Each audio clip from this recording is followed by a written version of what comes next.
This is Valerie Hector. Welcome to my Chinese American Beaded Wheel class.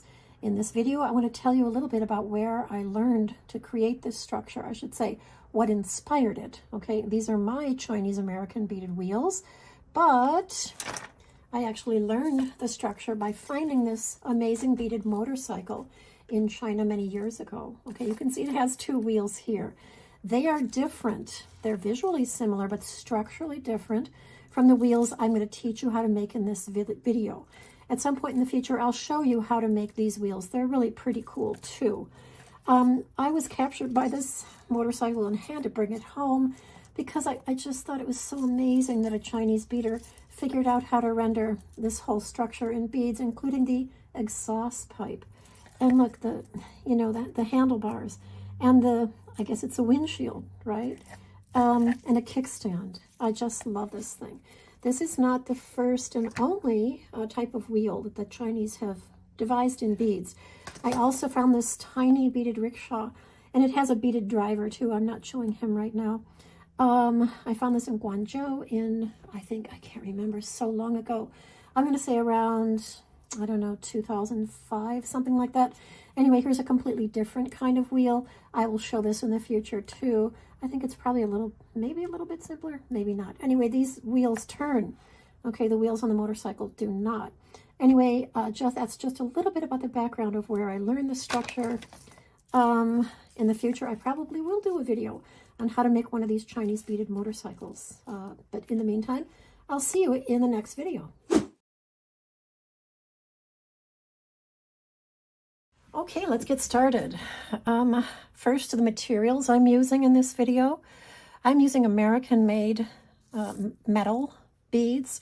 These are brass with an enamel coating. They come in all different colors. I'll put a link in the show notes to them. I love them.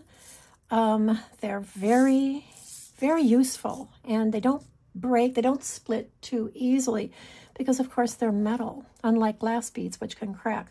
So I'm using size 11/0 in a wheel like this and size 8/0 in a wheel like this, okay? I also use sterling silver beads, 2mm oxidized sterling here, 2mm oxidized here, 3mm oxidized. And even at this kind of scale, with such a large earring, it's incredibly lightweight, okay? So you really can't, I think we could even go bigger here. We could make a larger wheel and still have a lightweight earring in the end, okay? So 2 sizes of wheels I'm showing you here. Many more can be worked. Oh, did I forget to say I'm using Fireline, which I love, 4-pound test, okay? Smoke color I'm using. 2 sizes of wheels I'm showing you here. Many more can be invented. This wheel has an equator, or a midsection. You could call it a tire tread, featuring 12 rings of 6 beads around the equator and 5 rings of 5 beads on each side. Same for this, okay? These 3 wheels here have a total of 16 rings of 5 beads in the equator and 16 rings of 5 beads on either side, okay? And as I said, go ahead, invent more sizes. It should be very easy to do, okay? So the one I'm going to teach you today has 12 rings of 6 beads and 12 rings of 5 beads, okay? Everything begins with a ring of 6 beads. If you know how to make a right angle weave ladder, then you can easily make a hexagonal ladder. Now, some of you might want to call this a right angle weave ladder. You can do that. That's fine with me, totally, okay? But I do see it as a hexagonal ladder since there are 6 beads per ring. So you make 1 ring of 6 beads here, and then you start building other rings of 6 beads onto it. You build a total of 11 rings of 6 beads in all, okay? And then you insert the needle through this bead here. And what we're going to do next is form the 12th ring. And we're going to do that by, there are different ways to do this. I'll show you this way. You fold in half your ladder, okay? But keep the 2 ends separated so you know which end is where. Okay, you've got the thread coming out of this bead here. You add 2 beads.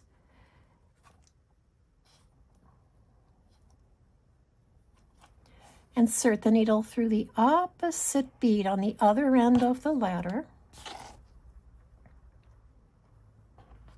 and pull. Okay. And we have 2 more beads to add. And we're going to insert the needle through the bead we had first come out of. That's this bead. Okay. So we're just forming our 12th ring of 6 beads. That's all there is to this. Okay. This is the first step to form this, to turn this right angle weave ladder into a tube. Okay. After you turn it into a tube, or you might want to call it a ring, depends, you reinforce it. You need to reinforce it fairly tightly, fairly well. I guess that would mean going around maybe 3 or 4 times the entire set of 12 rings, okay? And try to reinforce each ring to the same level, all right? So don't reinforce certain rings too much and other rings not enough. Okay, so you've got that made, right? Now the next step is to begin adding. I'm going to switch to a different one here because I have this ring or this tube that's well reinforced, okay? So it makes a good base to start from, all right? Now we're going to start building the first side. There are 2 sides, right? Each side has 12 rings of 5 beads. This is super simple. You probably won't believe how easy this is, okay? You can build in either direction. You can build this way or you can build this way. It really is your choice, okay? You insert the needle through one bead, the bead in this corner. You could call it the far southeast corner of this ring of 6, of any ring of 6. It doesn't matter, okay? And then you add 3 beads. And then you're going to go through the only bead that will allow you to make a nice, neat ring of 5 beads, and that is this bead here, okay? And when you go through this bead, what happens? You are bringing together 2 rings of 6 beads, okay? You're positioning 1 ring of 5 between them, just like, you know, the cells or the rings of a honeycomb are structured, okay? See, let me turn this for you. 1 ring of 5 sits perfectly between 2 rings of 6, okay? If you get lost, just go back to creating that structure. I think I'll move these up. Insert the needle through this final bead in the ring to close up the ring completely. Navigate through 2 more beads. So that's this bead and then this bead, okay? And we're in position now to finish the second ring of 5 beads. 3 beads are in place, 1, 2, 3. So we only have to add 2 beads, okay? We're going to go through this bead here, pull, and we got to close up the ring, right? Close it up by going through this bead and this bead. Beautiful. Navigate over 2 beads. 1, 2. And now we're in position to finish the third ring. 3 beads are in place. 1, 2, 3. So all we do is add 2. Okay. Go through this bead here. Pull. Close up this ring of 5 beads. Keep closing it. It's got to be totally closed. All right. Navigate over 2 beads. 1, 2, and so on. Okay. Work your way around this ring or this tube by adding a total of 12 rings of 5 beads. I want you to know that when you go to add the 12th ring, you're going to discover that 4 of the beads are already in place for this ring. So all you have to add is 1. Okay? All right, now I'm going to set this sample aside, and I'm going to go on to the next sample. All right, here's the next sample, and this shows you the completed first side that I've not just completed, but I have reinforced it, okay? So it's fairly tight. It's not rigid, but it is fairly tight.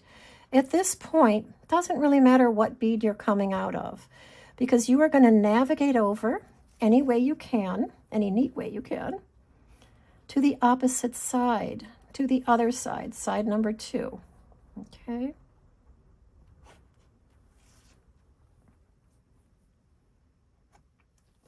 All right, we're just going to do the same thing on side 2 that we did on side 1.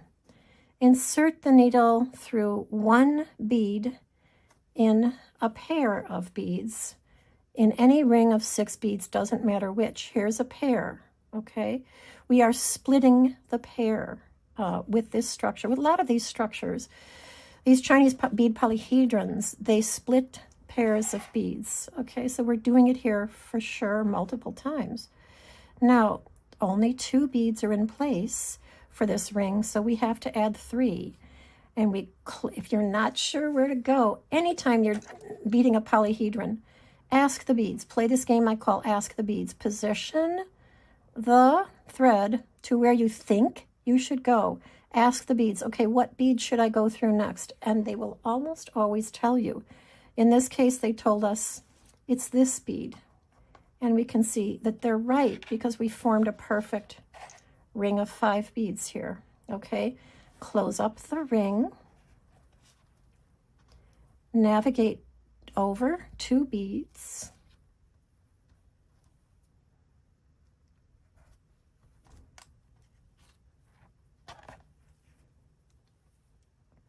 and now 3 beads are in place, 1, 2, 3, for our second ring of 5 beads. So we just have to add 2.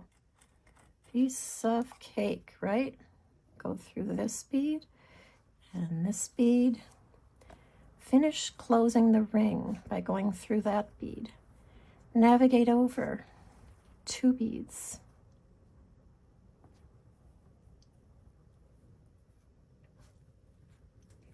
That was 1. Here's 2. Notice how by going through this bead, we're splitting a pair of beads on the right side of the 6 bead ring here, okay? Splitting the pair. All right, go through this bead, this bead, this bead. Close the ring by going through that bead. Navigate over 2 beads, okay? And now we're in position to add the 4th ring of 5 beads.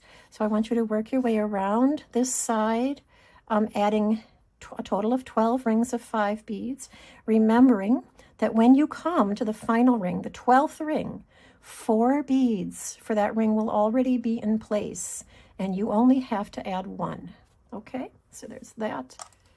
Now, after you have added both sides, you need to reinforce both sides as evenly as you can.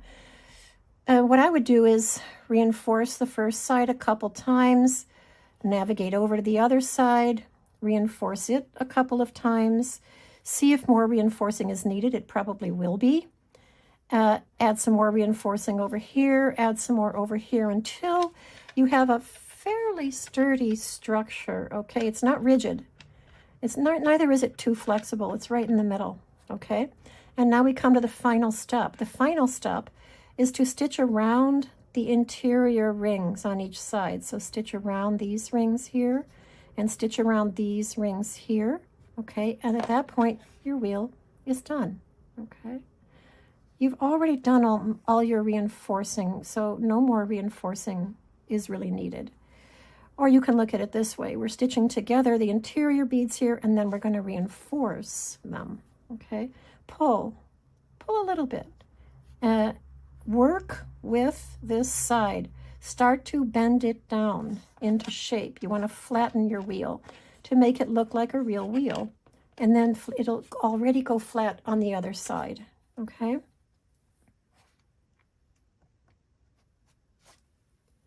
Keep stitching around, stitching around. I would say, you know, how many times you stitch around depends on the size of the holes in your beads, the size of your threads, and just how much patience you have for stitching together the interior beads, okay? See, right now they're not as well stitched here as this is. I prefer a really well-made structure because of course for years I've had to sell these structures at shows. I've had to sell earrings that I have beaded, and you know, the first thing the customer does is usually she, sometimes a he, picks up a structure and feels it, okay? The first thing her mind wants to figure out is it well made? Will it last, okay? So this is well made. Okay, you could go with this, that's fine, but this is made much more tightly. It's going to last for years, meaning you're not going to get back a lot of rejects from your customers or requests for repairs. Repairs take, you know, a lot of time, and you usually can't charge as much for them. If, you know, especially if the repair is your fault, you shouldn't charge at all, and so on. All right, now let's pretend that you've really stitched this interior well until the size of this hole is the size of this hole, okay? Great. After that, you navigate over to the opposite side, and you're going to do the same for the interior beads on the opposite side. What could be easier, you know? This is a very cooperative structure. It wants you to succeed, you know, and it wants you to go on and make many more. All right, stitch around the interior beads. If you've taken my Mira course, my Mira tutorial, M-I-R-A-H, you'll see that that structure works very much on the same set of principles, okay? I have others to show you too in the future, but, you know, in time, I'll get to them, and I hope you like them. All right, so here we go. Pull and flatten, squish, okay? Reinforce a few more times, and then you're done, okay? You have just finished your first wheel, Chinese American wheel, as I'm calling it. Piece of cake. I hope you go on to make many more. Thanks for coming by. If you like what I'm doing here, please subscribe, and I'll see you in the next tutorial.